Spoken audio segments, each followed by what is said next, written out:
Kalau ayat tayamum surah An-Nisa lagu ni juga ayat ni. Cuma tak ada minhu sebut ni. Ini isyarat daripada dia bahawa dalam hadis tu maksud tu ayat tayamum tu ayat ni, bukan ayat tu. Ayat ni. Itu tujuan dia main sikit. Minhu sebut ni. Itulah beza dia. Ini kerana di dalam Al-Quran ada dua ayat. Tak apa dah. Ayat Al-Ma'idah ni orang panggil juga ayat wuduk pun. Orang panggil juga sebab hukum wuduk pun ada juga di awal ni. Ketiga, hadis-hadis sahih yang dapat dijadikan sebagai pentafsir kepada bahagian yang berkaitan dengan tayamum yang tersebut di dalam ayat Al-Ma'idah dan ayat An-Nisa, iaitu falam tajidu ma'an, Imam Bukhari wa Ma'in. Kan tak kira selengkapnya sebelum pada tu lagi. Sebelum daripada tu lagi, iaitu wa in kuntum marda. Itu lagi. Dia nak cerita bezanya situ. Dia nak cerita dengan dia. Hadis-hadis ni semua mentafsirkan dua ayat tu. Asas dia ayat Quran. Dua. Fokus dia banyak hadis-hadis tentang tayamum ni pada hakikatnya mentafsirkan.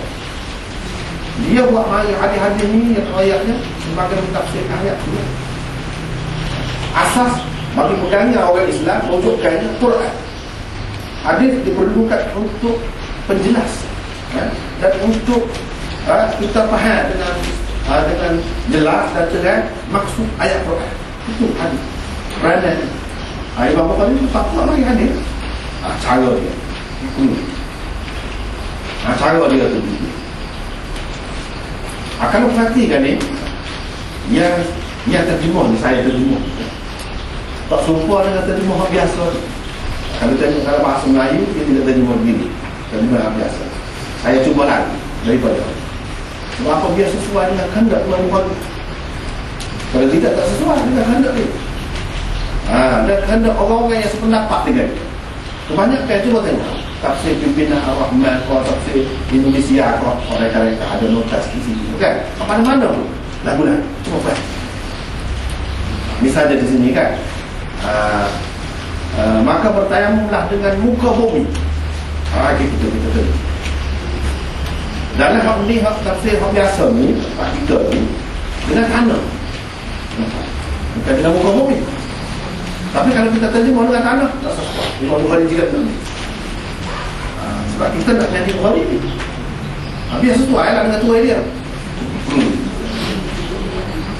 Lepas tu ada beberapa tempat, misalnya atau kamu bersetubuh. Dalam tafsir-tafsir biasa, atau kamu menyentuh perempuan. Imam Bukhari tak kayak gitu. Dia faham betul. La mastumun nisa maksudnya bersetubuh, bukan bersentuh-sentuhan kulit, ataupun menyentuh saja kan. Dalam kebanyakan tafsir dia tu menyentuh. Situ beza tu.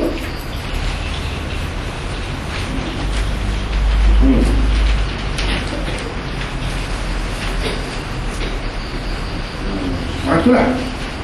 Secara ringkasnya pada dua tempat itu ada beza. Yang kita terjemah itu hanya akan tadi sebutin ni akan faham tu lah, akan faham.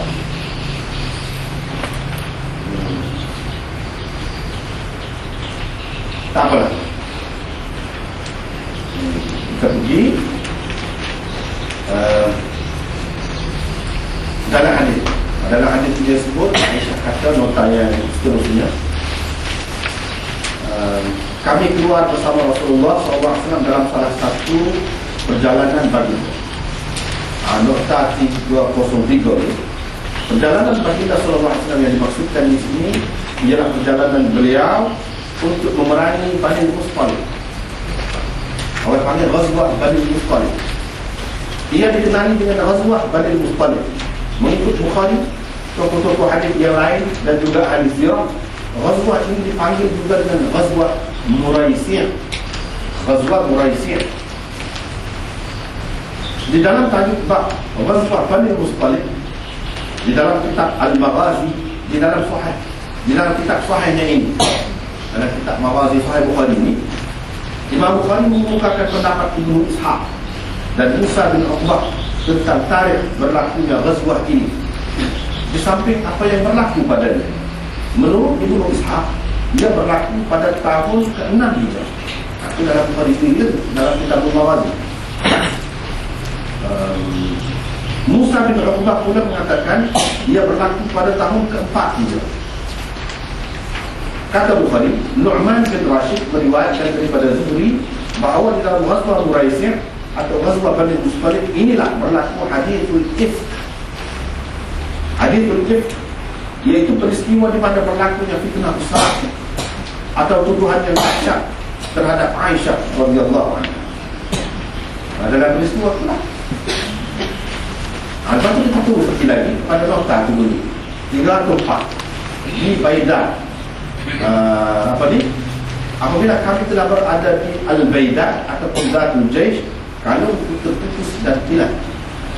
Al-Baidah ialah Dzul Hulaifah yang terletak tidak jauh dari Madinah, di jalan menuju ke Mekah. Zatul Jaish terletak sejauh 1 baris, iaitu 12 batu dari Madinah. Jarak di antaranya dengan Al-Aqiq pula ialah 7 batu. Kesemua tempat itu terletak di jalan Madinah ke Mekah. Demikian kata Ibnu Tin. Itu yang terdapat di sini.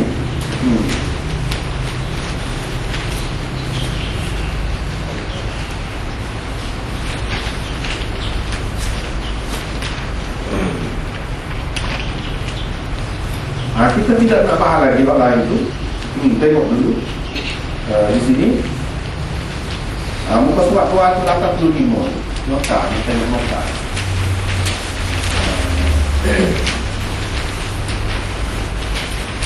308 308 cuba tengok.